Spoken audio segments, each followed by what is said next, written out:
चलते हैं श्रीमद् भागवत महापुराण, जो श्रवण मात्र से भगवत प्राप्ति कराने में समर्थ है। देवर्षि नारद जी भगवान ब्रह्मा जी को बार बार नमस्कार करके कहते हैं, हे पिताश्री, आप मुझे वह ज्ञान दीजिए जिससे तत्व का साक्षात्कार होता है। कुछ हमारे हृदय में प्रश्न है, हे पिताश्री, इसलिए मैं पूछता हूं, इस संसार का लक्षण क्या है? इस संसार का आधार क्या है?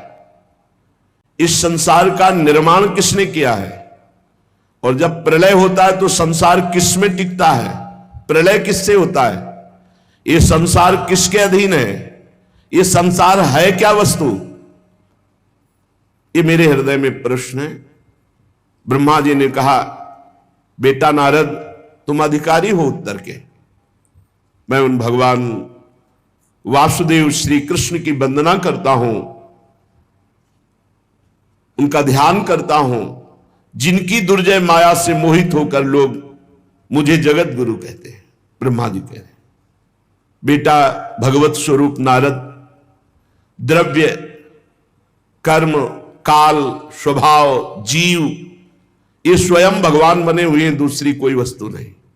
भगवान श्री कृष्ण सबके दृष्टा हैं, भगवान श्री कृष्ण सबके ईश्वर हैं, स्वामी हैं, निर्विकार हैं, सर्वस्वरूप हैं। भगवान श्री कृष्ण ने ही मुझे बनाया है और उनकी दृष्टि से प्रेरित होकर मैं ये सृष्टि रचना में समर्थ हुआ हूं, उन्हीं की कृपा दृष्टि से। भगवान श्री कृष्ण माया के गुणों से रहित एवं अनंत हैं। सृष्टि, स्थिति, प्रलय के लिए रजोगुण, सतोगुण, तमोगुण, ये तीनों गुण स्वीकार करके तीन रूप में वही ब्रह्मा, विष्णु, महेश, ये ही तीनों गुण द्रव्य, ज्ञान और क्रिया का अस्त्र लेकर मायातीत नित्य मुक्त पुरुष को माया में कर्तापन भाव से फंसा लेते हैं। वो अहंकार कर बैठा, कर्तापन और भोक्ता भाव यही बांध लिया जीव को।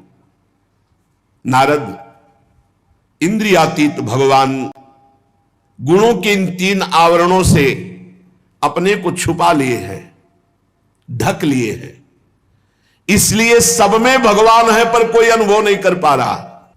मायापति भगवान ने इस संसार को कैसे रचा? एक से बहुत होने की इच्छा की, एकोहम बहुश्यामा। भगवान ने अपने को बहुत रूपों में प्रकट करने की इच्छा की। जे भी ऐसी इच्छा की ते ही माया प्रकट हो गई। इच्छा ही माया है। फिर काल भगवान से, कर्म, स्वभाव, यह स्वीकार कर लिया।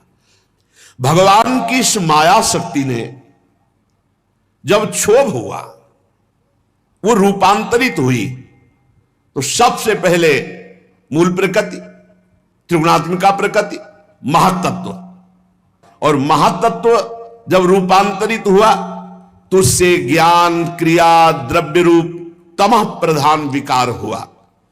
इसके सुनने मात्र से ज्ञान का प्रादुर्भाव होता है, जिसे अहंकार कहा गया। ब्रह्म से मूल प्रकृति, मूल प्रकृति से त्रिगुणात्मिका प्रकृति, त्रिगुणात्मिका प्रकृति से महातत्व, महातत्व से अहंकार। जब अहंकार रूपांतरित हुआ तो तीन प्रकार का, वैकारिक, तेजस, तामस, सात्विक, राजस, तामस। तो सात्विक से ज्ञान शक्ति प्रकट हुई, राजसिक से क्रिया भोग शक्ति प्रकट हुई, और तामसिक से द्रव्य शक्ति प्रकट हुई। जब इनमें विकार हुआ, अहंकार, त्रिगुण अहंकार में, तब पांच महाभूतों की उत्पत्ति हो गई, जो आकाश, वायु, अग्नि, जल, पृथ्वी। पंच महाभूतों में सबसे पहले आकाश की उत्पत्ति हुई। फिर उसमें जब रूपांतरित हुआ तो वायु की उत्पत्ति हुई। वायु स्पर्श उसका गुण है, शब्द आकाश का, स्पर्श वायु का।